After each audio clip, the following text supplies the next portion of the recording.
Biblia ang sasagot. Itanong mo kay Soriano. Welcome po sa ating ang dating daan Worldwide Bible Exposition. Sumain niyo nawa ang kapayapaan ng Diyos Ama at ng ating Panginoong Jesucristo. Magandang araw po, magandang gabi o anumang oras sa inyong lugar. Anong oras man po dumating sa inyo ang ating pong isinasagawang Worldwide Bible Exposition.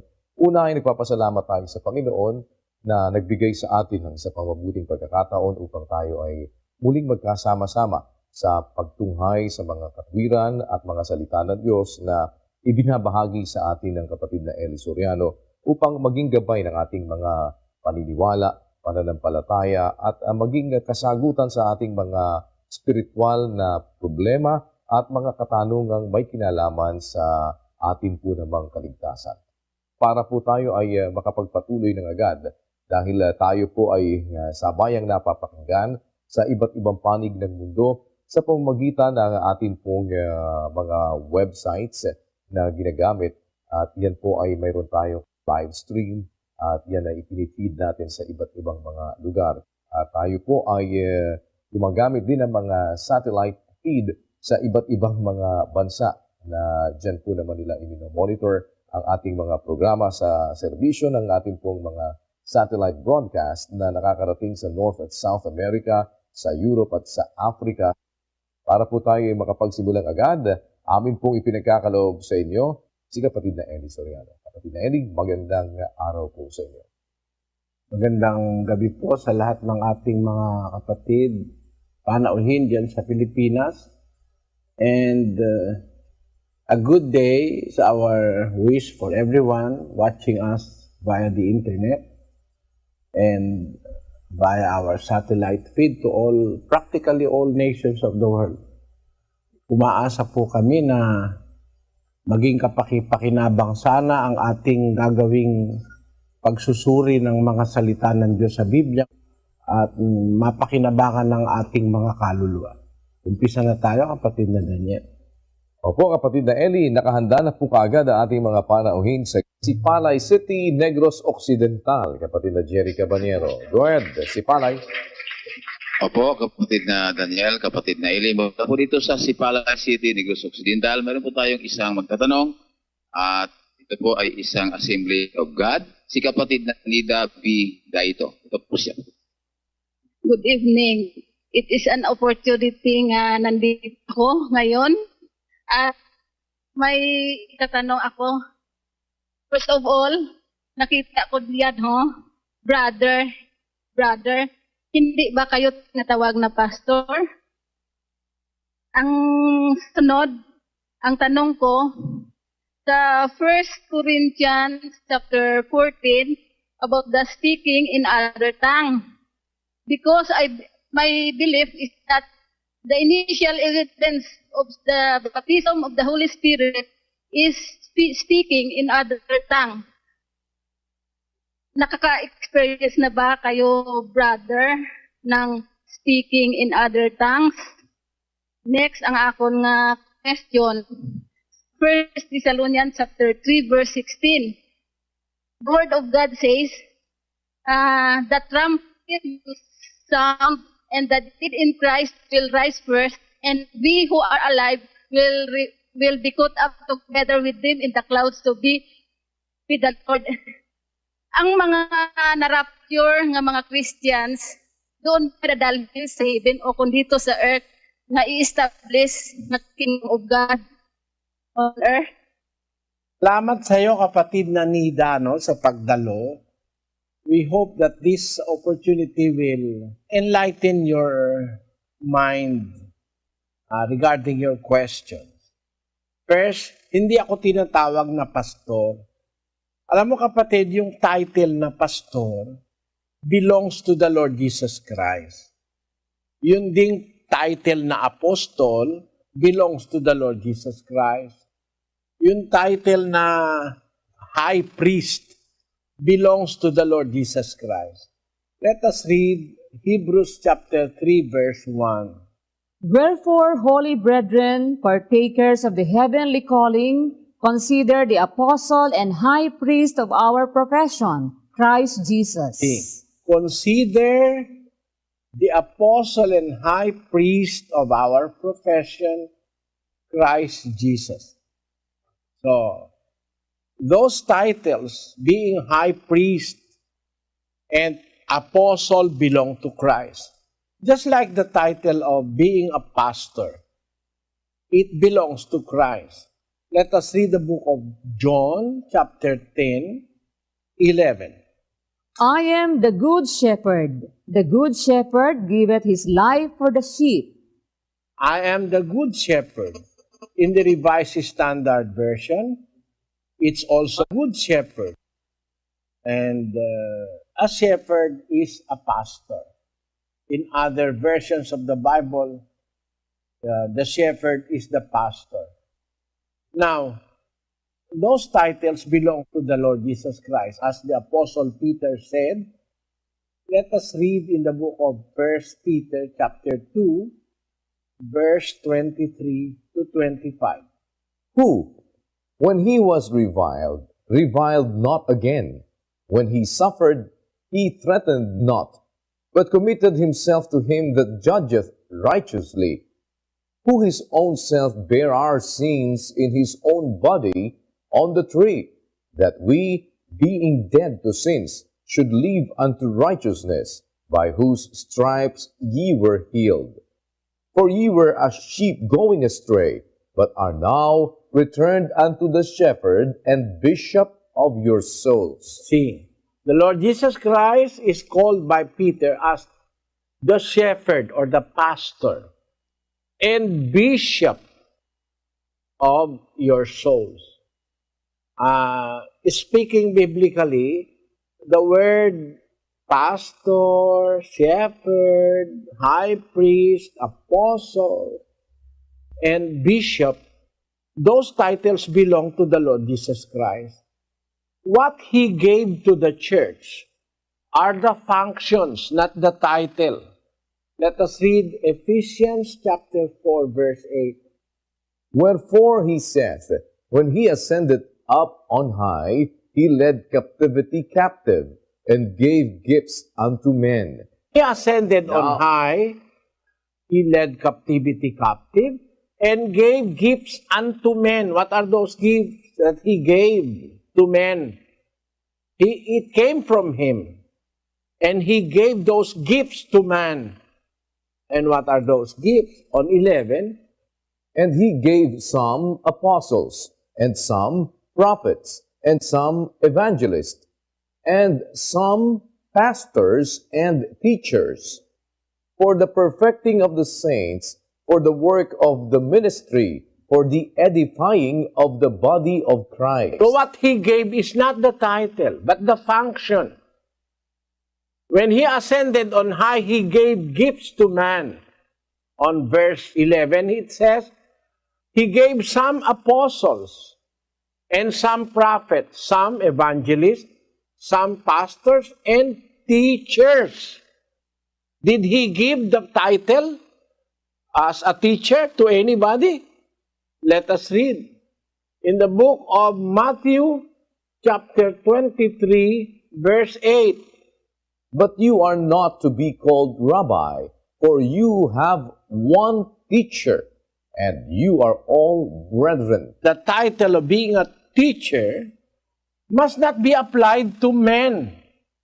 As He instructed the apostles, you are not to be called rabbi. Rabbi is teacher in Hebrew. You are not to be called rabbi, for you have one teacher. And that teacher is the Lord Jesus Christ.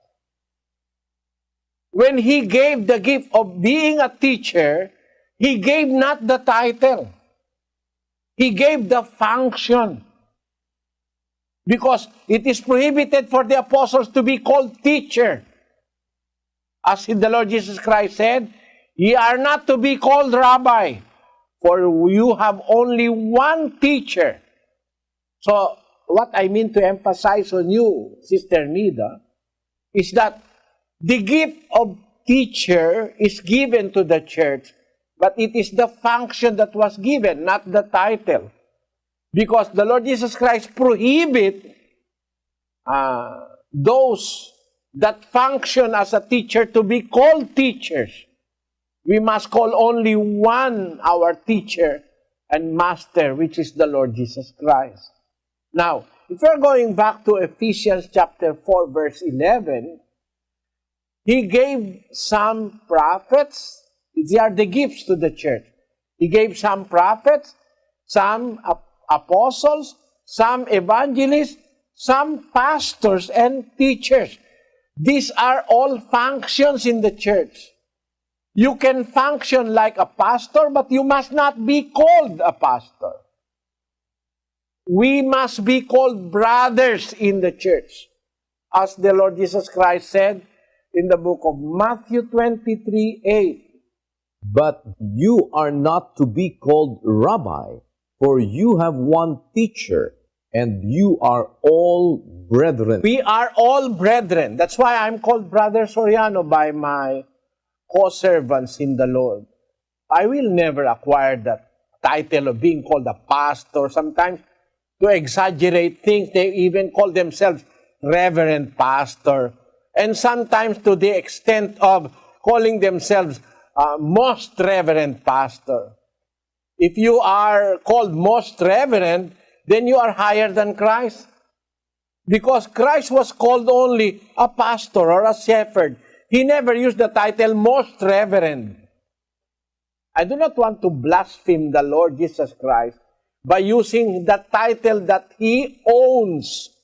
He is the pastor of the Christian faith. I am not a pastor in title.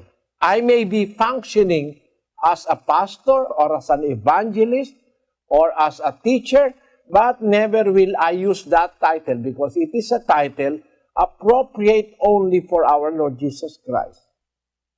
I hope you understand that answer. In 1 Corinthians, you are asking me, have I experienced speaking in tongues? Because you believe that the first sign of having been baptized in the Holy Spirit is to speak in tongues. I'm sorry, Sister Nida, I have to be frank with you. Your faith is wrong. It is not true that because you are baptized in the Holy Spirit, you are going to speak in tongues. It is not true. It is not true also that it is the primary sign of being baptized of the Holy Spirit that you can speak in tongues. It is not true. Why? Please understand the verses that I'm going to read to you, Sister Nida. First, let us read 1 Corinthians 12:13. For by one Spirit are we all baptized into one body, whether we be Jews or Gentiles, whether we be bond or free, and have been all made to drink into one Spirit. Apostle Paul is talking to the church at Corinth. He said to the Christians at Corinth, by one Spirit we are all baptized in one body, whether we be Jews or Gentiles, whether we be bond or free, and have been all made to drink into one Spirit.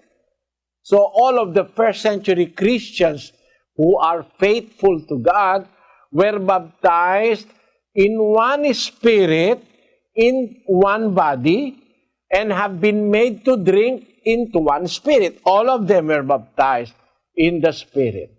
But do they all speak in tongues? Let us read 28 of the same chapter.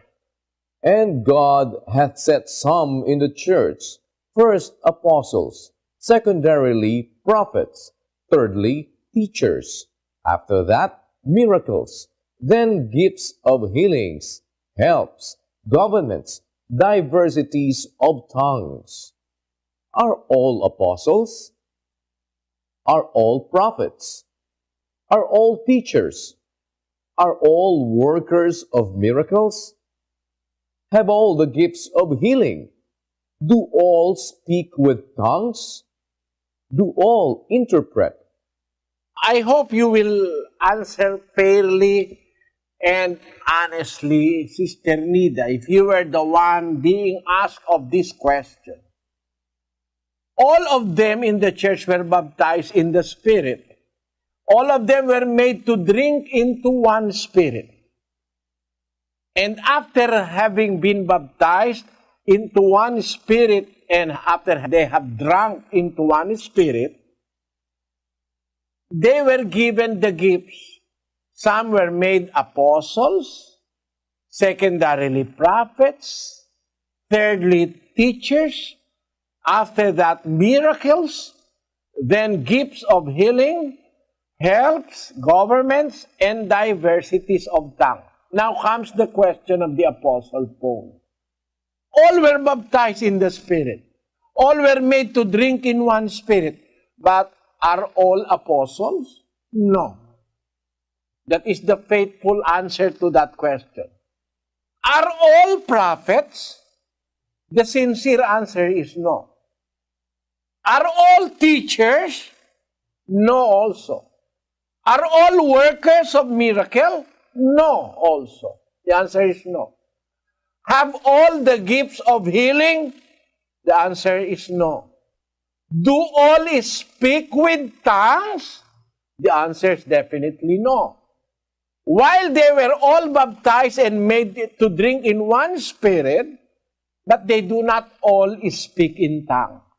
So the presumption that the sign of being baptized in the Holy Spirit is to speak in tongues is wrong conclusion, Sister Nida.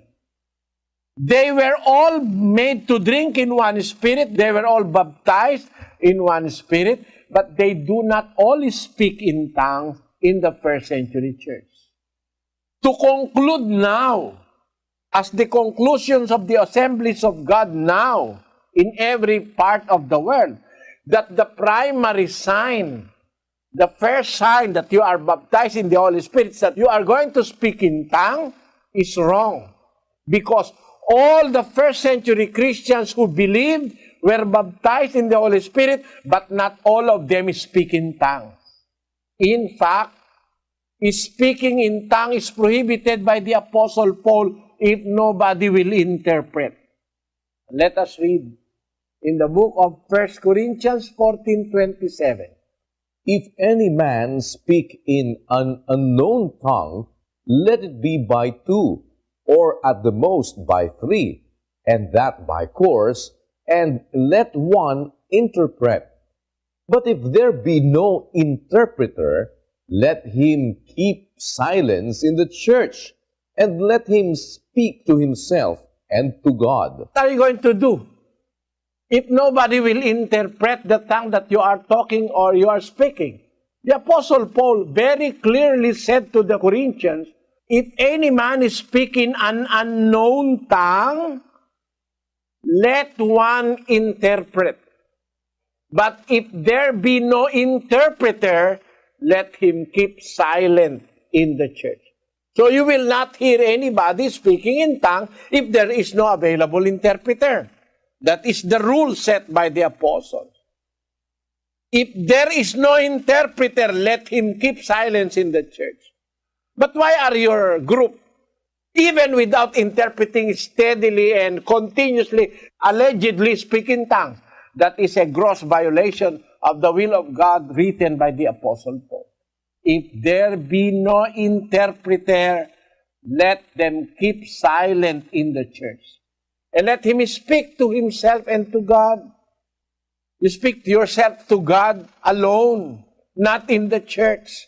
Maybe at your room, in your house, you can.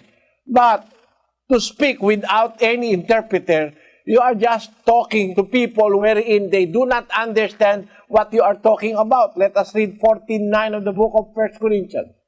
So likewise ye, except ye utter by the tongue words easy to be understood, how shall it be known what is spoken? For ye shall speak into the air. If you speak things which is not understood by people who are listening, and if there is no interpreter to interpret what you are talking about, how it shall be known that what is spoken, the Apostle Paul said. For ye shall speak into the air. We will be like fools. Kaya sabi ni Pablo, kung magsasalita ang sino man ng wika at kailangan may magpapaliwanag. Kung walang magpapaliwanag nung wika na sinabi, tumahimik siya sa iglesia. Yun ang batas. Kaya, do not believe, sister, that to speak in tongues is the primary sign that you are baptized in the Holy Spirit. The sign that you are baptized in the Holy Spirit is not speaking in tongues. Let us read 5:22 of the book of Galatians. But the fruit of the Spirit is love. See that? The fruit of the Spirit is love. Number one is love. That's the fruit of the Spirit. If you are baptized in the Spirit, the first fruit that you have to have is love. Why?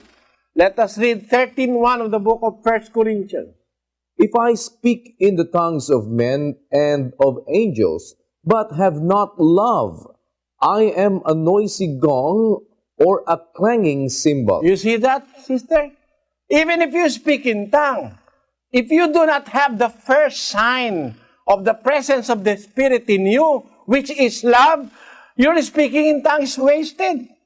The Apostle Paul said, if I speak in tongues of men and of angels, not only tongues of men, but even tongues of angels, but have not love, I'm just like a noisy gong or a clanging cymbal. Your efforts are wasted. You are nothing. Even if you speak in tongue without love. Why? Because the first sign of the presence of the Holy Spirit in you is, as the Apostle Paul wrote, the fruit of the Spirit is, number one, love. Then, joy, peace, long-suffering, gentleness, goodness, faith, meekness, temperance. He did not even mention speaking in tongues. You see? Do you see that, Sister Nida? I hope you see, and I hope you understand. Now, regarding the third question, in 4:16, the rapture, he's asking, doon ba dadalhin sa heaven o dito sa earth na i-establish ang kingdom of God on earth? Let us read 4:16 of the book of 1 Thessalonians. For the Lord himself shall descend from heaven with a shout, with the voice of the archangel, and with the trump of God, and the dead in Christ shall rise first. Then we which are alive and remain shall be caught up together with them in the clouds to meet the Lord in the air, and so shall we ever be with the Lord. The conclusion of the Apostle Paul, Sister Nida, you have to notice this. So shall we ever be with the Lord. It does not say that it will be on earth or it will be in heaven. The conclusion is that after the resurrection, those resurrected persons and were caught up into the air in the clouds, so shall we ever be with the Lord. What does that mean? Wherever the Lord is, you can go. Wherever the Lord go, you can be with Him. Whether He goes to heaven, whether He goes to earth, whether He goes to paradise, etc. So shall we ever be with the Lord. That is the conclusion of the Apostle Paul. But what will be the places for you to go if you are with the Lord? Let us read in the book of Revelation, chapter 5, verse 8. And when he had taken the book, the 4 beasts and 24 elders fell down before the Lamb, having every one of them harps and golden vials full of odors, which are the prayers of saints. And they sung a new song, saying, Thou art worthy to take the book, and to open the seals thereof, for thou wast slain, and hast redeemed us to God by thy blood out of every kindred, and tongue, and people, and nation, and hast made us unto our God kings and priests, and we shall reign on the earth. There is a reign that they are going to do on earth for 1,000 years after the resurrection. Sister, if by chance you have not known it yet in your assemblies of God, after the resurrection, the saints with the Lord Jesus Christ will reign on earth for 1,000 years. They will reign on earth for 1,000 years. After the 1,000-year period, then all evil will be destroyed. Satan will be thrown into the lake of fire, and those that reign with Christ for 1,000 years will finally reach their final destiny, and that is in paradise. So, the Apostle Paul was right when he said, we shall forever be with the Lord. Wherever he goes, whether he reigns on earth for 1,000 years, we will be with the Lord. And when the Lord comes into paradise, then and there we will go also. We will forever be with the Lord. Did you get the answer to your question, Sister Nida? Thank you, brother. You're welcome. May God bless you. Salamat po sa mga taga Sipalay Negros. At punta naman tayo ng Jaén, Nueva Ecija. Ano si kapatid na Dino Hilario at kapatid na Bobby de los Santos. Jaén, come in please. Ano po ang mga palatandaan sa pagdating ng ating dakilang manlulubos na si Jesus Christ dito sa mundo? Pangalawang tanong po, ano po ang mga palatandaan bago magunaw ang mundo? Sa balita na 20 ang tetris na lang itatagal natin dito sa mundo na ating ginagalaw ngayon. Alam mo, hindi naman magugunaw agad ang mundo. Kahit bumalik na si Kristo, bumalik si Kristo ngayon. Hindi pa naman magugunaw ang mundo. Kasi maghahari pa siya sa mundo sa loob ng 1,000 taon kasama yung kanyang mga banal. Basahin natin ang 24 ng Apokalipsis. At nakakita ako ng mga luklukan at may mga nagsisiluklok sa mga ito. Sila'y pinagkalooban ng paghatol. At nakita ko ang mga kaluluwa ng mga pinugutan ng ulo dahil sa patotoo ni Jesus at dahil sa salita ng Diyos at ang mga hindi sumamba sa hayop o sa kanyang larawan man at hindi tumanggap ng tanda sa kanilang noo at sa kanilang kamay. At sila'y nangabuhay at nagsipagharing kasama ni Kristo sa loob ng 1,000 taon. Pagkatapos ng pagkabuhay na mag-uli, pagbabalik ni Kristo, mabubuhay na mag-uli ang mga patay, maghahari pa siya ng 1,000 taon. Saan siya maghahari? 5:9 ng Apokalipsis. At sila'y nangag-aawitan ng isang bagong awit na nagsasabi, ikaw ang karapat-dapat na kumuha ng aklat at magbukas ng mga tatak nito, sapagkat ikaw ay pinatay at binili mo sa Diyos ng iyong dugo ang mga tao sa bawat angkan at wika at bayan at bansa. At sila'y iyong ginawang kaharian at mga saserdote sa aming Diyos, at sila'y nangagahari sa ibabaw ng lupa. Maghahari sila sa loob ng 1,000 taon sa ibabaw ng lupa. Kung 20 taon, magugunaw na ang mundo, paano maghahari sila sa lupa ng 1,000 taon? Hindi pa naman nag-uumpisa yung 1,000 taon. Mag-uumpisa yung 1,000 taon pagbalik ni Kristo. Mabubuhay ang mga patay, tapos maghahari siya kasama nung kanyang mga nabuhay na mga patay na mga banal, maghahari siya ng 1,000 taon. Kung 20 taon, magugunaw na ang mundo, paano maghahari si Kristo na 1,000 taon dito? Kasi ayon sa Biblia na pinaniniwalaan nating totoong-totoo na maghahari pa ang Kristo pagkadating niya, kasama nung kanyang mga binuhay na mga patay na mga banal, maghahari sila sa lupa ng 1,000 taon. Kung magwawakas na ang mundo ng 20 taon mula ngayon o 30 taon, sabihin mo na 100 taon, hindi na makapaghahari si Kristo ng 1,000 taon. Kaya ang totoo, kapatid, ganito, ang malapit na yung pagbabalik ni Kristo. Ano yung mga palatandaang makikita pagka babalik na ang ating dakilang manunubos? Ang sabi ni Kristo, pag malapit na siyang dumating, dun sa 6 ang sabi ganito.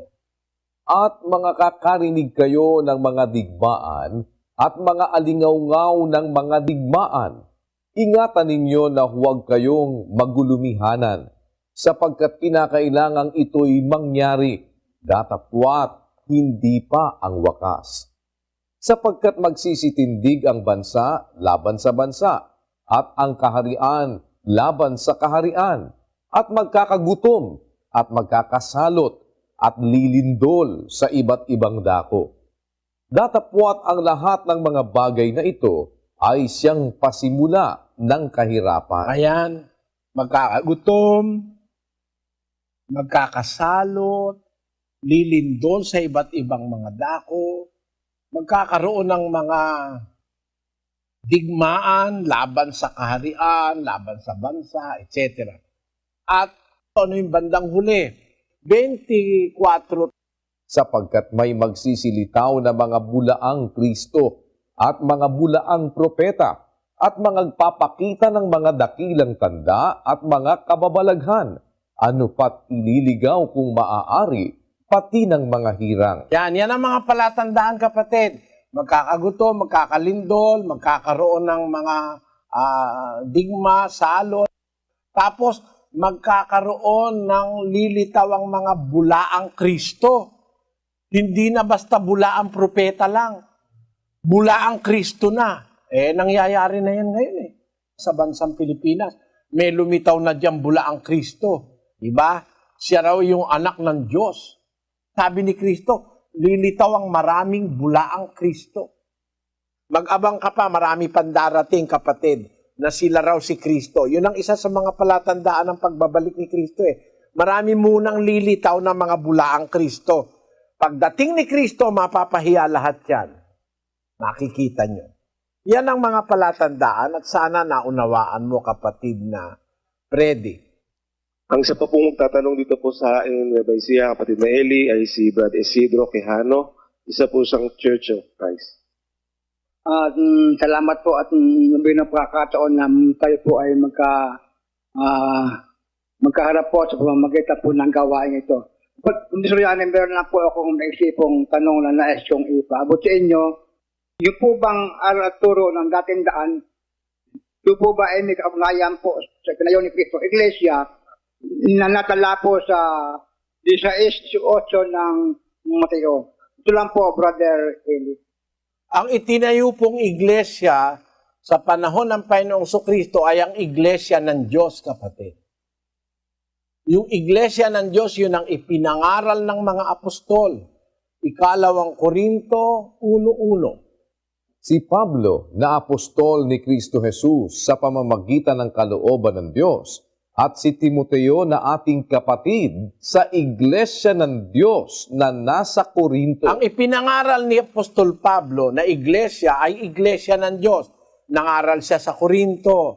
Iglesia ng Diyos pinangaral niya. Nangaral siya sa mga taga-Tesalonika. Iglesia ng Diyos ang pinangaral niya. Basahin natin ang 1:4 ng Tesalonika. Ano pat kami sa aming sarili ay nangagkakapuri sa inyo sa mga iglesia ng Diyos dahil sa inyong pagtitiis at pananampalataya. Nang mangaral siya sa Tesalonika, iglesia ng Diyos din ang pinangaral niya. Kaya ang iglesia po na itinayo ng Panginoon Kristo ng unang siglo ay ang iglesia ng Diyos. Yun po ang itinuro ng mga apostol. Yun po ang katotohanan, yung iglesia ng Diyos. 1 Timoteo 3:15. Ngunit kung ako'y magluwat ng mahabang panahon, ay upang maalaman mo kung paano ang dapat sa mga tao na ugaliin nila sa bahay ng Diyos, na siyang iglesia ng Diyos na buhay, at haligi at saliga ng katotohanan. Yung iglesia po ng Diyos, yun ay sa Diyos na buhay. Yung iglesia ng Diyos ang haligi at saliga ng katotohanan. Yun po ang katotohanan. Yun ang nasa Biblia. Hindi po ang alinmang iglesyang itinayo ng tao. Yun po ang aming ipinangangaral sa aming programa, na ang pamagat ng aming programa sa telebisyon at sa radyo ay ang dating daan. Yung pong dating daan, pamagat po ng programa yun. Hindi yun ang iglesia namin. Yun ang dating daan, ang pamagat ng programa. Ang iglesyang aming ipinangangaral, yung nababasa sa Biblia, yung iglesia ng Diyos, na nasa Biblia. Yun po ang sagot ko, kapatid, sa tanong nyo. Maraming salamat po, Brother. Salamat po sa mga taga Nueva Ecija. Lipat naman tayo ng Lucena City. Kapatid na Roland Antonio. Go ahead, Lucena, please. Opo. Ang magtanong po kay Eli, si kapatid na Ruby Abeha, isa born again, 53 years old. Paano po kaya ang tamang pagpapatawad para ang taong nagkasala sa iyo ay maalis ang galit sa puso ko? At saka dapat po bang maghiwalay ang mag-asawa kung ang isa ho ay nagkakasala at patuloy na nagkakasala? Una, kapatid na Ruby, ganito po. Ang pagpapatawad po ay nagaganap pagka kinalimutan natin yung kasalanan nung nagkasala sa atin. Gaya rin ng Panginoon Diyos. Doon sa Hebreo 8:12, ganito nakasulat. Sapagkat ako'y magiging mahabagin sa kanilang kalikuan at ang kanilang mga kasalanan ay hindi ko na aalalahanin pa. Sabi ng Diyos, ang kanilang kasalanan hindi ko na aalalahanin pa. Magiging mahabagin ako sa kanilang kalikuan. Tingnan ninyo, kaya nakakapagpatawad ang Diyos, kinakalimutan niya na yung ginawang kasalanan eh. Alam mo po ba, kapatid na Ruby, kung ano yung mga kasalanan na kinalimutan na ng Diyos? Yung kasalanan na ginawa ng mga Hudyo, pinatay nila mismo yung kanyang anak. Pinatawad ng ama yun eh. Nung magsisi yung mga pumatay sa kanyang anak na mga Hudyo, nagsisi yun eh. 2:36 ng gawa. Pakatalastasin nga ng buong angkan ni Israel na ginawa ng Diyos na Panginoon at Kristo itong si Jesus na inyong ipinako sa krus. Nang marinig nga nila ito, ay nangasakta ng kanilang puso at sinabi kay Pedro at sa ibang mga apostol, "Mga kapatid, anong gagawin namin?" At sinabi sa kanila ni Pedro, "Mangagsisi kayo at mangagbautismo ang bawat isa sa inyo sa pangalan ni Hesukristo sa ikapagpapatawad ng inyong mga kasalanan at tatanggapin ninyo ang kaloob ng Espiritu Santo." Napansin mo, kapatid na Rubiano, ang kausap diyan ni Pedro yung mismong mga pumatay kay Kristo. Nasaktan sila nung sabihin ni Pedro, yung ginawa ng Diyos na Panginoon at Kristo, itong si Jesus, ipinako nyo sa krus. Ang kausap niya yung mga mismo nagpako. Nang marinig ang wika nila ito, nasaktan ang kanilang puso.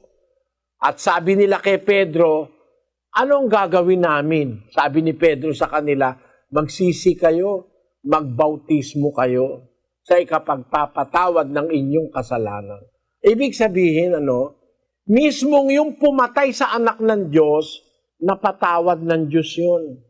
Nang sila'y magsisi, kinalimutan na ng Diyos yung kanilang kasalanan. Sabi nga ng Diyos, ako'y magiging mahabagin sa kanilang kalikuan at ang kanilang mga kasalanan ay hindi ko na aalalahanin pa. Ang solusyon para po mapatawad, maalis yung galit sa puso, kalimutan. Ang Diyos nga, ang memory niya perfect eh. Pero kinakalimutan niya na yung kasalanan ng tao pagka nagbalik loob tayo. Kinakalimutan niya na yun. Ganun lang po, kapatid, ang paraan. Hindi kasi mawawala yung nasa puso na pait pagka hindi mo kakalimutan. Kailangan kalimutan mo. Doon po ginagamit yung ating kalimot. Meron po tayong pinaggagamitan ng pagtanda o tatandaan natin yung mga salita ng Diyos. Sabi ng Biblia, tatandaan natin yon. Remember. Sabi, tandaan ang salita ng Diyos. Pero yung kaliko ang nagawa ng tao sa atin, dapat kakalimutan na natin. Kasi kung ang Diyos hindi niya kakalimutan, wala nang taong maliligtas eh. Basahin natin ang awit 133. Kung ikaw, Panginoon, magtatanda ng mga kasamaan, o Panginoon, sinong tatayo? Ikaw, Panginoon, ay magtatanda ng mga kasamaan. Panginoon, sinong tatayo? sino pa makakatayo? Lahat ng tao ay nagkakasala. O, di ba? Hindi niya na tinatandaan, kinakalimutan niya na yung kasalanan pagka nagsisina at nagbalik loob na ang tao. Ngayon, ganun din po tayo. Sa 6:14 ng Mateo, ganito nakasulat. Sapagkat kung ipatawad ninyo sa mga tao ang kanilang mga kasalanan, ay patatawarin naman kayo ng inyong Ama sa kalangitan. Ngayon, pag pinatawad natin ang kasalanan ng mga tao, patatawarin din naman tayo ng Ama sa kalangitan. Ayun, yun ang pinaka-guide natin. Gusto natin, tayo naman ay mapatawad din ng Ama, magpatawad din naman tayo sa kapwa. At hindi po napakahirap noon, kapatid. Madali yun. Isipin mo, yung Diyos hindi nagkakasala yun, pero nagpapatawad. Ikaw naman nagkakasala ka, ikaw pa kaya ang hindi makapagpatawad? Kung yung Diyos nga hindi nagkakasala, marunong magpatawad ikaw nagkakasala ka rin, dapat maintindihan mo na ang tao, ikaw mismo nagkakasala rin, dahil nagkakasala ka, dapat maintindihan mo na yung kapwa mo tao, kaya nagkasala, kagaya mo rin, pareho lang kayong tao, may kahinaan, may kabiglaanan, mayroong hindi naintindihan, kaya nakakagawa tayo ng kasalanan. Minsan natutukso tayo, minsan di natin mapigil, nagkasala tayo. Yung Diyos na hindi nagkasala, marunong magpatawad, lalo naman tayo na nagkakasala rin, may obligasyon tayong magpatawad para patawarin din tayo ng Diyos. Ipatawad mo sa amin ang aming mga utang, gaya ng pagpapatawad namin sa nagkakautang sa amin. Ang sabi ng panalangin. Yun po ang sagot dun sa inyong tanong, kapatid. Ngayon, sa tanong nyo, dapat bang maghiwalay ang mag-asawa kung yung isa ay nagkakasala? Kung nagkakasala, hindi naman sapat na dahilan yun para maghiwalay. Pero kung ayaw nang magbago at patuloy na sa kasalanan, halimbawa, babaero ng babaero, lagi na lang ng bababae, kung ako kayo, hihiwalayan ko. Bakit? Baka magkasakit ka pa Dahil meron ngayon mga sakit na sexually transmitted diseases, gaya ng gonorrhea, ng syphilis, ng AIDS, ng hepatitis B. Pag ang asawa mo walang habas na kahit na kaninong babae ng bababae, ikaw aawa ka naman, ikaw ang magiging iyahawa ka. Meron akong kilala yung babae napakabait naman, ay namatay dahil sa AIDS. Kasi yung palang asawa niya, umuupa doon sa mga patutot doon sa Santa Ana, nahawa ng AIDS. Yan palang may mga AIDS, maibalita ko lang sa inyo, ang tendency pala niyan sa pag-aaral ng mga doktor, pag nalamang meron na silang AIDS, wala na silang pag-asang mabuhay, ang ginagawa nila, dinadamay na nila. Meron daw isang patutot doon sa Pasay na may AIDS. Kung malaman niyang may AIDS siya, dati siyang nagpapabayad nung malaman niyang may AIDS siya, hindi na siya nagpabayad. Libre na lang ang mga lalaki. Gusto niya maihawa ng AIDS para mamatay na raw lahat ng lalaki. Dahil nagalit siya, dahil nahawa siya sa lalaki ng AIDS.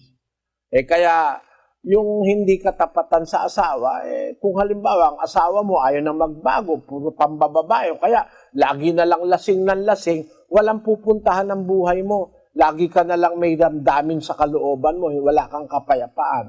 Mas mabuti na yung humiwalay ka kaysa sa pati ikaw maimpyerno. 15 ng unang Korinto, versikulo 33. Huwag kayong padaya.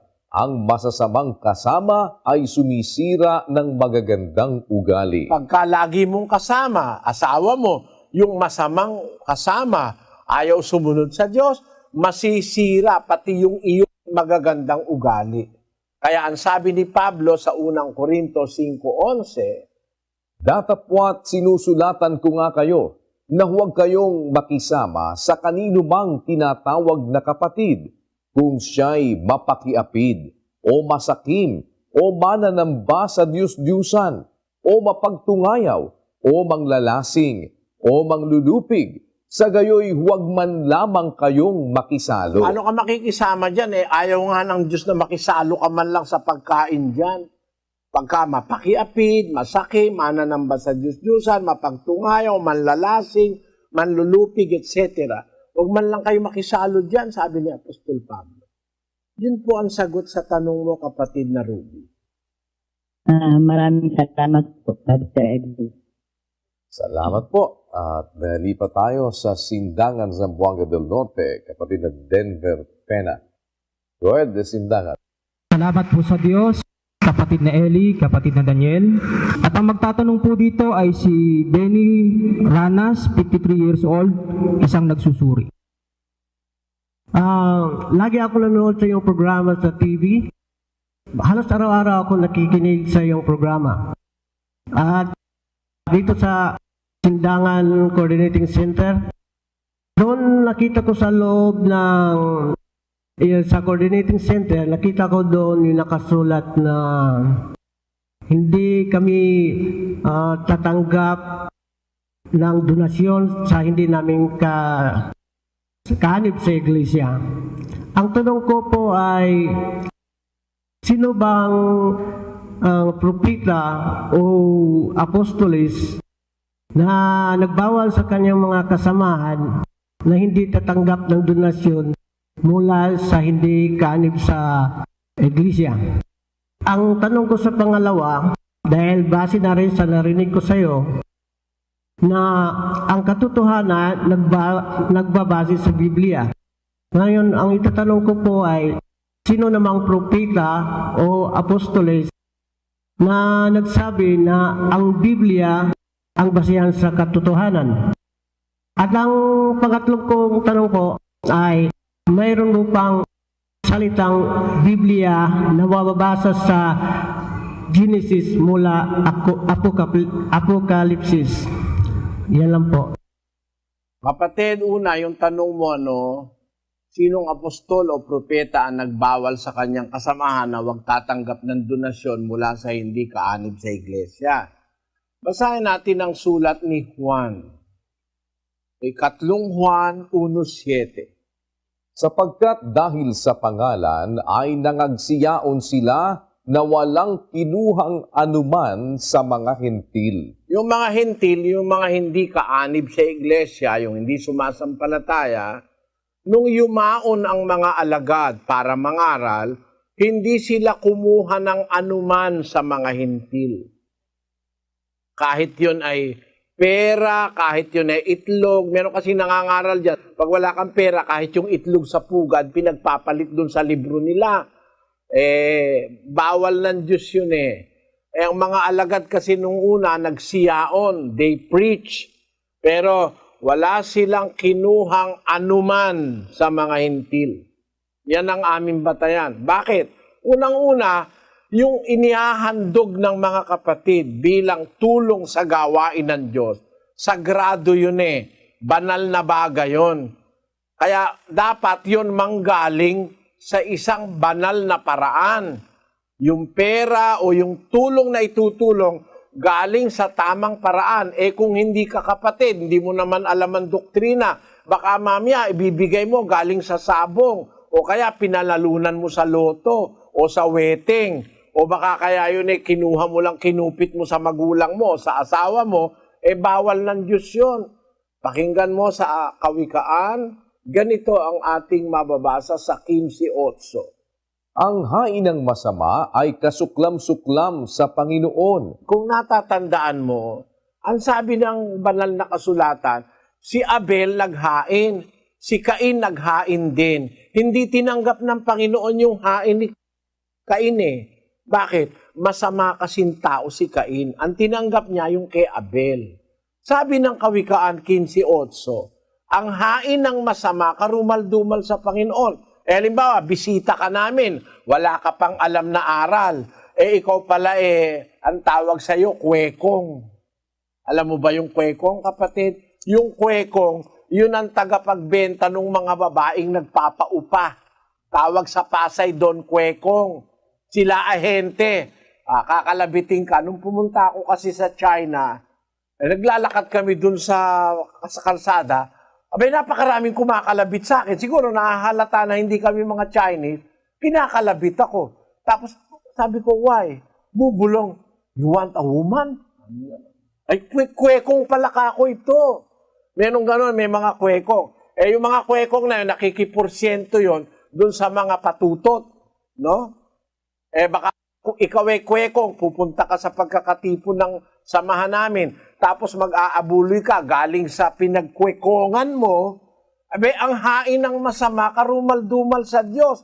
Eh de, ikaw pa'y madadamay ka pa, madadamay pa kami, magagalit ang Diyos. Kaya hindi kami tumatanggap ng abuloy sa hindi pa namin kapatid. Baka hindi nila alam yung aral, baka yun ay napanalunan nila sa sugal, tatanggapin namin. Kung Biblia pag-uusapan, kapatid, sabi ng Biblia, ang hain ng masama, karumal-dumal sa Panginoon.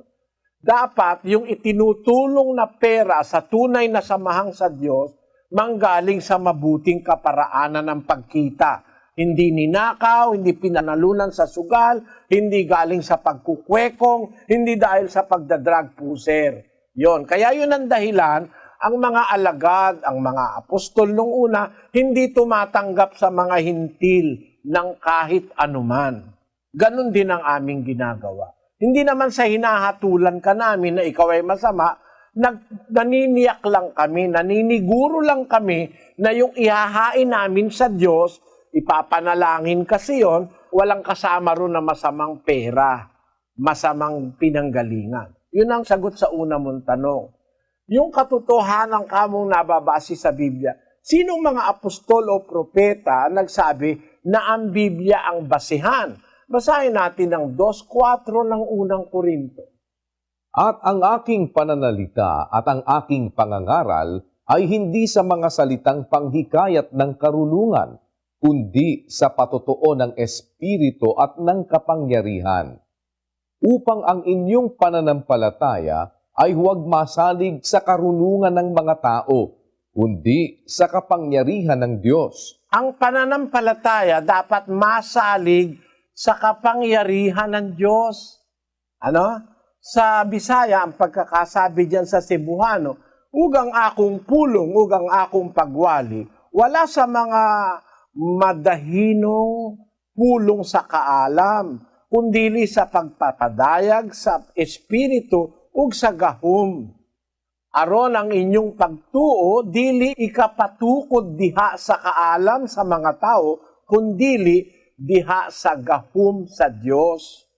Ang dapat na batayan ng pananampalataya ay ang kapangyarihan ng Diyos. Alin ba yung kapangyarihan ng Diyos na yun ang pagbabatayan natin ng pananampalataya? Ibabase natin doon. Alin yung kapangyarihan ng Diyos o gahom sa Diyos? Sa 1:16 ng Roma, kapatid na Daniel, sapagkat hindi ko ikinahihiya ang Ebanghelyo, sapagkat siyang kapangyarihan ng Diyos sa ikaliligtas ng bawat sumasampalataya, unay sa Hudyo at gayon din sa Griego. Ang kapangyarihan ng Diyos, yun ang Ebanghelyo, sabi ni Pablo. Hindi ko ikinahihiya ang Ebanghelyo sapagkat siyang kapangyarihan ng Diyos. Ang kapangyarihan ng Diyos ay ang Ebanghelyo. Doon dapat mabatay ang pananampalataya. Balikan natin ang 2:5. Upang ang inyong pananampalataya ay huwag masalig sa karunungan ng mga tao, kundi sa kapangyarihan ng Diyos. Dapat ang saligan ng pananampalataya, ang base ay ang kapangyarihan ng Diyos. At ang kapangyarihan ng Diyos ay ang Ebanghelyo. Ito nga ang Biblia. Kaya tanong mo, sinong propeta o apostol na nagsabi na ang Biblia ang basihan ng pananampalataya o ng katotohanan? Apostol Pablo. Kasi ang katotohanan, yun ang salita ng Diyos. At yung salita ng Diyos, nasa Biblia yon. Ang katotohanan ng basihan, dapat ang katotohanan. Huwag kang magbabase sa daldal, sa chismis, sa paniwala ng mga matatanda na bawal magwalis sa gabi. Pagka ikaw nasa loob ng bahay, huwag ka ikaw magbubukas ng payong. Merong mga pamahiin. Hindi doon ibinabatay ang pananampalataya sa Diyos. Dapat ang pananampalataya mabatay sa katotohanan. At yung katotohanan, yun yung kapangyarihan ng Diyos, yun yung ebanghelyo, yun yung aral na nakasulat sa Biblia. Ito talaga ang basihan ng pananampalataya. Ang Biblia, sapagkat naririto yung katotohanan. Alin yung katotohanang nasa Biblia na basihan ng pananampalataya? 17:17 ng Juan, kapatid na Daniel. Pakabanalin mo sila sa katotohanan. ang salita mo'y katotohanan. Talagang makatotohanan ng salita ng Diyos eh. Sino ba magpapasinungaling? Kaya mo bang pasinungalingan, kapatid, na ang salita ng Diyos ay totoo o hindi? Mapapasinungalingan mo ba? Sinabi ng Diyos, ang itinakda niya sa tao mamatay na minsan. Sino may kapangyarihang pumigil dyan? Sabi ng Diyos. Totoo ba o hindi? Meron bang may kapangyarihan para mapigil ang kamatayan na itinakda ng Diyos? Wala. Kahit nga hari, kahit presidente, pagka dumating yung takda ng Diyos, namamatay eh. Pinapatunayan lang ng Diyos, totoo yung kanyang sinabi, 32:39 ng Deuteronomio. Tingnan ninyo ngayon na ako, sa makatwid bagay ako nga, at walang Diyos sa akin. Ako'y pumapatay, at ako ang bumubuhay. Ako'y sumusugat, at ako'y nagpapagaling, at walang makaliligtas sa aking kamay. Challenge, isang paghamon. Tingnan nyo, sabi ng Diyos, ako pumapatay, ako bumubuhay. Ako sumusugat, ako nagpapagaling. Walang makakaligtas sa aking kamay. Kahit hari, kahit presidente, kahit mayaman, kahit marunong, walang makakaligtas sa aking kamay. Ako ang pumapatay. Totoo, hindi? Kaya ang salita ng Diyos, yan ang totoo. Wala naman makakatutol sa salita ng Diyos eh. Tututulan mo ba, sabi ng Diyos, igalang mo ang iyong ama't ina sapagkat ito'y mabuti. Ibigin mo ang iyong asawa, huwag mong nanasain ang asawa ng iyong kapwa. Totoo ba yan o hindi? Totoo naman yun eh. Pagka ninasa mo yung asawa ng iyong kapwa mo, abay magagalit yung kapwa mo dahil yung asawa niya ay ninanasa mo, nililigawan mo. Anong dapat mong ibigin? Yung sarili mong asawa. Huwag yung asawa ng may asawa. Di ba totoo yun? Oh. Lahat ng salita ng Diyos sa Biblia, totoo. Yan ang base ng pananampalataya. Sinong apostol o propeta nagsabi? Si Apostol Pablo. At saka si Apostol Pedro. Ang batayan ng katotohanan ay ang Biblia. Wala ka namang ibang papakitang katotohanan. Meron ka ba mapapakita sa akin mas totoo sa Biblia, kapatid? Walang aklat sa mundo na mas totoo kaysa sa Biblia. Ang Biblia ang nagsasabi ng ganap na katotohanan, historically speaking, spiritually speaking, morally speaking, and logically speaking. Ang lahat ng katotohanan nasa Biblia. Ngayon, doon sa isa pang tanong, may mababasa bang salitang Bible mula sa Henesis hanggang Apokalipsis? Kung ang babasahan mo ay salitang Pilipino, walang Bible. Ano? Kung ang babasahin mo rin ay salitang Chinese, walang Bible. Pero pag binasa mo salitang Griego, kung saan isinulat ang orihinal na Biblia sa Hebreo at sa Grego, may mababasa kang Bible. Basahin natin yung Mateo 1:1 sa Greek, kapatid na Daniel. Biblos Geneseos Yesu Kristo Uyo David Uyo Abraham. Biblios Geneseos Yesu Kristo Wayo David Wayo Abraham. Ayon. Sa English, ang pagkakasabi dyan, The book of the generation of Jesus Christ, the son of David, the son of Abraham. Ang translation sa English ay book. Ang sabi naman sa Tagalog, kapatid na Daniel, ang aklat ng lahi ni Hesukristo, na anak ni David, na anak ni Abraham. Ang tawag sa Tagalog, aklat. Sa English ay book. Sa Bibliang Grego, Biblios. Ang ibig sabihin, kapatid, ng Biblios, singular. Ang plural, Biblia. Kaya, may mababasa ba? Meron sa Greek, kung saan isinulat ang talagang Biblia, sa Greek at saka sa Hebrew, may mababasa tayong salitang Bible o Biblios. Sana naunawaan. Brother Eli, yung sinabi mo na ang katotohanan ay nasa Biblia, mababasa nga doon. Pero ang sabi ng Biblia, si Jesucristo ang katotohanan. Kaya naniwala ako sa sinabi ng Biblia at nakikinig ako sa aking Panginoong Jesucristo. Dapat lang siya pakinggan, hindi siya patay katulad ni Rizal. Kasi Rizal yung namatay na, hindi na pa makapagturo pa muli. Ngunit ang aking Panginoon na siya po ay buhay. at hindi lang siya katulad ng tao na walang kapangyarihan. Kundi bago siya umakyat sa langit, sinabi na niya, ibinigay na sa aking Ama ang lahat ng kapangyarihan sa langit at saka sa lupa. Kaya may kapangyarihan pa rin siyang magturo kahit nga hindi niya siya nakikita at hindi mo na naparito. Kahit nandoon siya sa langit o kahit saan man siya, may kapangyarihan siya magturo sa bawat nakikinig sa kanya. Tama yan, kapatid. Meron talagang kapangyarihan magturo si Jesucristo. Gumagamit siya ng kasangkapan. Kasi kung ang susundin ko yan sinasabi mo, baliwala na mga apostol. Baliwala na mga apostol. Pwede pala magturo si Kristo. Kahit saan siya mapunta, ba't kailangan pang may apostol? Basahin natin ang 2:7 ng unang Timoteo. Na dito'y itinalaga ako na tagapangaral at apostol. Sinasabi ko ang katotohanan. Hindi ako nagsisinungaling. Guro sa mga hintil sa pananampalataya at katotohanan. Tuturo si Kristo, tama yun, pero gumagamit siya ng kasangkapan. Hindi mo naman kasi siya makakausap na personal eh. Gaya ng panahon ni Pablo. Di ba nauna si Kristo kay Pablo? No, pumanik na sa langit si Kristo bago naging apostol si Pablo eh. Sabi ni Pablo, tinalaga ako na tagapangaral at apostol. Sinasabi ko ang katotohanan, di ako nagsisinungaling. Guro sa mga hintil sa pananampalataya at katotohanan. Kung ikaw ang susundin ko, aalisin na natin lahat ng apostol. Wala kang ang mababasa ngayon kung wala apostol eh. Dahil hindi naman nagsulat si Kristo eh. Ang nagsulat mga apostol at propeta.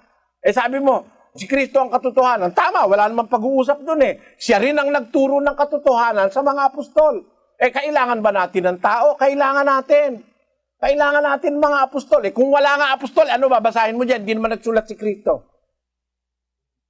Ang nagsulat mga apostol. Pag susundan kita kapatid, mababaliwala ang mga apostol. Kaya nga, ang mga apostol, ginamit ng Diyos na kasangkapan para ang katotohanan makarating sa atin. Basahin natin ang 2 Korintos 5:19. Sa makatwid bagay na ang Diyos kay Kristo ay pinakipagkasundo ang sanglibutan sa Kanya rin, na hindi ibinibilang sa kanila ang kanilang mga kasalanan, at ipinagkatiwala sa amin ang salita ng pagkakasundo. Kita mo yung katotohanan, pinagkatiwala sa mga apostol. Kailangan mo mga apostol. Kaya nga nagsugo siya ng mga apostol eh. Para mo sinasabi, ito pala si Kristo gumagawa ng walang kwenta. Magsusugo, hindi naman pala kailangan, siya rin na pala pwede. Paano ka nga kakausapin ni Kristo ngayon? Hindi mo naman siya makikita, nasa langit siya. Pero nakikipag-usap siya sa pamamagitan ng katotohanan ipinagkatiwala sa mga apostol. Sabi ng mga apostol, ipinagkatiwala sa amin ang salita ng pagkakasundo. Para makasundo mo si Kristo, matutunan mo yung katotohanan na kay Kristo, kailangan mo yung tao na kasangkapan ng Diyos. Hindi si Kristo lang basta. Sapagkat kung yun ang magiging thinking mo, tanggalin mo na si Lucas, tanggalin mo na ang mga apostol, tanggalin mo lahat ng ebanghelyo. Ano kaya mabasa mo ngayon dyan sa Bisaya? Wala kang mababasa dyan. Yun ang sagot ko sa iyo, kapatid. Sana naunawaan mo. Salamat po. At lipat naman tayo ng Tandag, Surigao del Sur, kapatid na Jose Alora. Go ahead, Surigao. Salamat sa Diyos po, kapatid na Daniel at kapatid na Eli. Mayroon po tayong isang magtatanong dito sa Tandag City. Si kapatid na Elizabeth Paglumutan, 55 years old at isa po siyang Adventist. Ito po siya, kapatid na Eli. Nagtatanong lang ako tungkol sa pinagbawal na yung pagkain ng lalong-lalo na yung baboy. Kasi sa Adventist talagang pinahigpit yung mga bawal yung mga pagkain tungkol sa baboy. Yung iba pang walang mga kaliskis na pagkain. At ang pangalawa kong tanong, kung okay lang ba na magsuot tayo ang babae, so okay lang ba na magsuot ng pantalon sa labas ng iglesia? Yan lang po. Salamat. Salamat, kapatid na Elizabeth.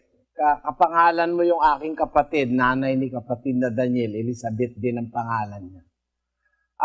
Alam mo, kapatid na Elizabeth, ganito. Yung pagbabawal ng pagkain, kung ano-anong bawal sa pagkain, batas yan sa panahon ni Moises. Hindi para sa ating panahon yan. Basahin natin ang 9:10 ng Hebreo. Palibhasa'y palatuntunan lamang na ukol sa laman na iniatang hanggang sa panahon ng pagbabago, gaya ng mga pagkain at mga inumin at sari-saring paglilinis. Basahin natin sa Cebuano. Sanglit uban sa mga kalanon, ug mga ilimnon, ug mga nagkalaing-laing mga paghugas, mga tulumanon nga lawasnon, nga ginapatuman hangtod sa panahon sa pagpabag-o.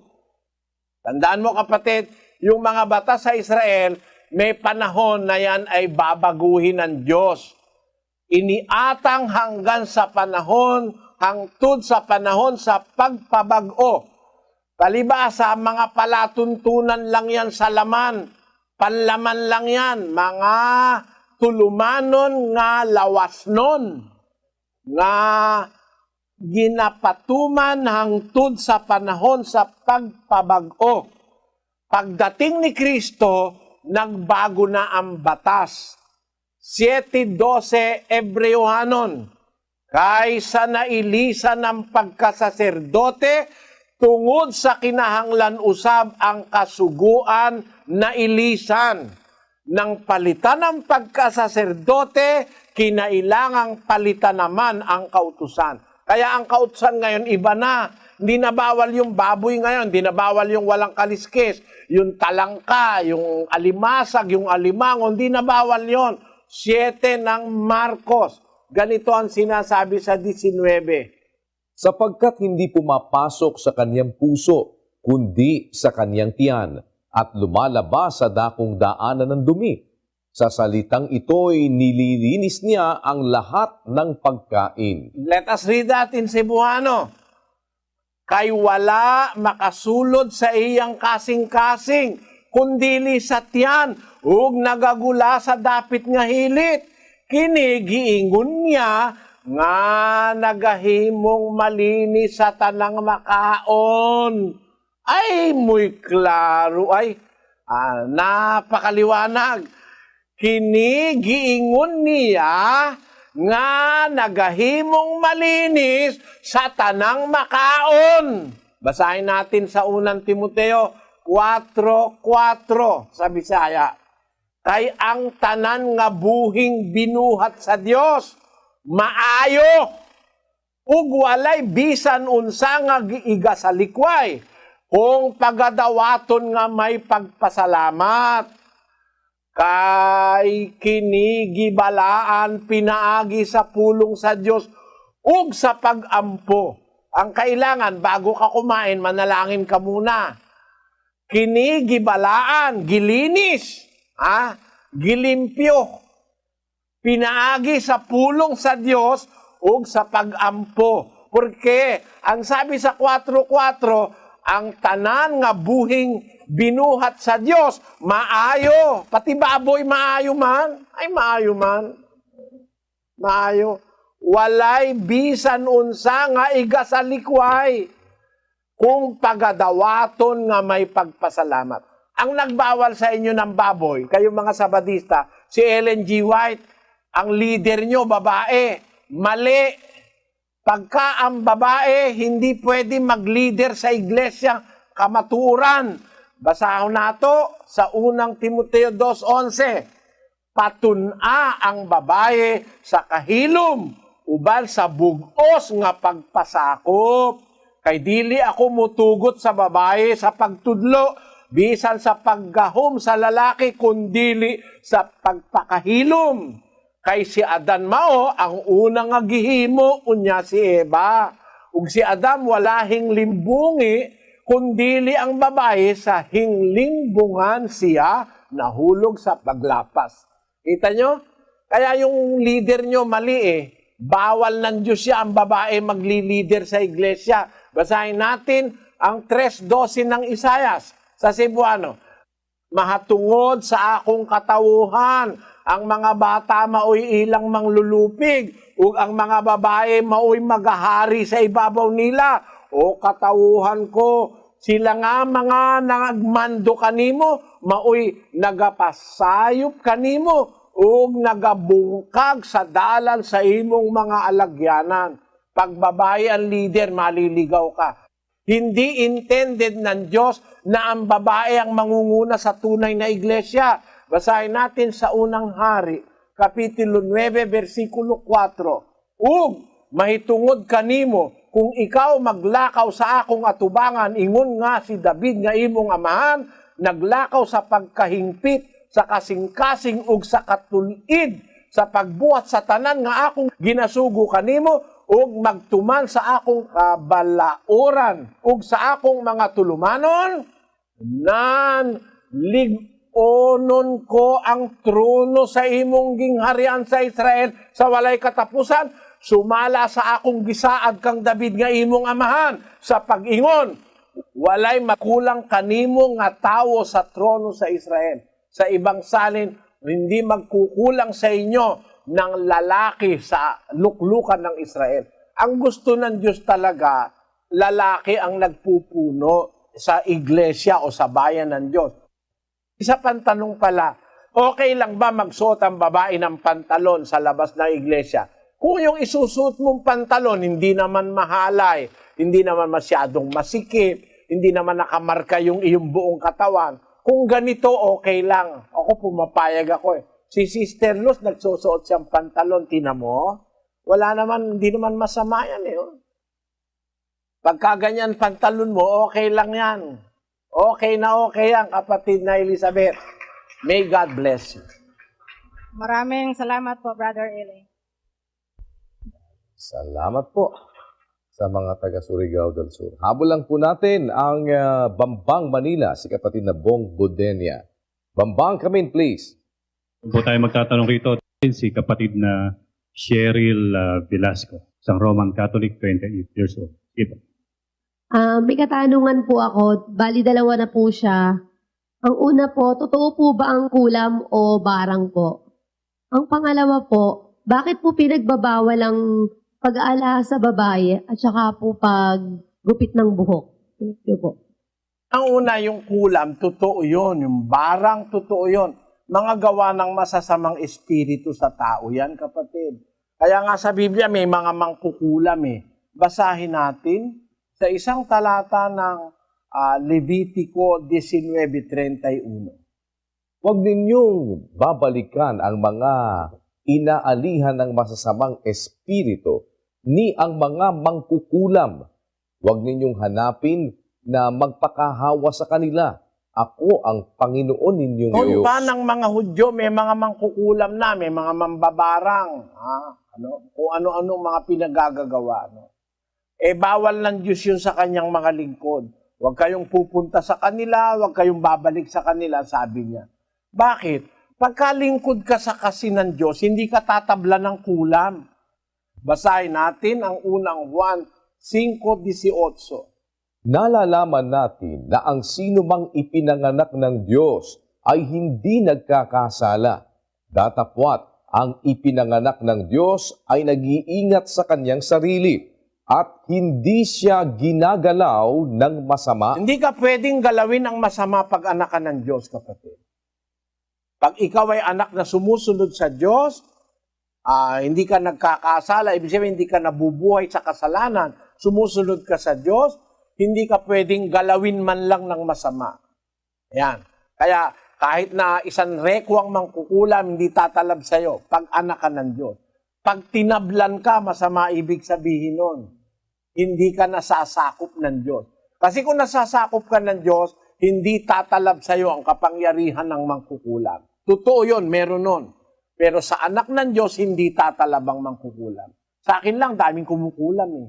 Maraming galit sa akin dahil daldal ako ng daldal nung nasa Biblia, tinatamaan sila eh. Doon sa Santo Cristo, sa Guagua, meron dong mangkukulam. Nagsasalita ako, di ko naman alam na mangkukulam siya, malay ko ba? Pinasabi ko yung salita ng Diyos. Yang kakong mga mangkukulam, mga sa demonyo yan. Ako galit na galit, tinapatan ako. At may nakasombrero siya ng malaking gano'n, nakatingin sa akin gano'n, na nakasombrero. Sabi ko sa kanya, Tatang, tigilan mo na yan, di ako naniniwala sa'yo. Lalong nagalit, lalong tinitigan ako naman, nagniningas yung mata, parang demonyo eh. Sabi ko, hindi tatalab yan. Bakit? Ang paniwala ko yung nasa unang Juan. Ang sabi sa 4:4 ng unang Juan, ganito. Kayo'y sa Diyos, mumuntikong mga anak, at inyong dinaig sila, sapagkat lalong dakila siyang nasa inyo kaysa nasa sanglibutan. Binasa ko yan. Sabi ko, Tatang, yung nasa akin mas malaki kesa nasa iyo. Kaya sabi ko, tigilan mo na yan, hindi ka tatalab. Pag ikaw ay naglilingkod sa Diyos, hindi tatalab sa iyo ang anumang kapangyarihan ng masama. Yun ang sabi sa Biblia. Sapagkat dakila yaong nasa inyo, sabi ni Juan, kaysa sa nasa sanlibutan. Mas dakila ang aking Diyos na tinikilala ko na Ama ng Panginoong Hesukristo, Diyos ni Abel, Diyos ni Noe, Diyos ni Abraham, Diyos ni Isaac at Diyos ni Jacob, at Diyos ng mga kaanib sa Iglesia ng Diyos Internasyonal. Hindi maaari na tumalab ang anumang sumpa ng mangkukulam. Ngayon, bakit bawal ang pag-alasa sa babae at pagpapagupit ng buhok? Basahin natin ang 2:9 ng unang Timoteo. Gayon din naman na ang mga babae ay magsigayak ng mahinhing damit na may katimtiman at hinahon, hindi ng mahalagang hiyas ng buhok at ginto o perlas o damit na mahalaga, kundi siyang nararapat sa mga babae na magpakabanal sa pamamagitan ng mabubuting gawa. Sa Biblia kasi yun, kapatid, na ang babae gagayak ng mahinhing damit, hindi kasama ang hiyas ng buhok na ginto o perlas o damit na mahalaga. At doon sa unang Korinto 11:14, ang sabi ganito, Hindi baga ang katalagahan din ang nagtuturo sa inyo na kung may mahabang buhok ang lalaki ay mahalay sa kanya? Tatapwat kung ang babae ang may mahabang buhok ay isang kapurihan niya, sapagkat ang buhok sa kanya ay ibinigay na pinakalambong. Ang buhok na mahaba, bigay ng Diyos yan para maging pinakalambong ng babae. Kaya ang mga kaanib sa Iglesia ng Diyos, hindi sila nagpapaputol ng buhok.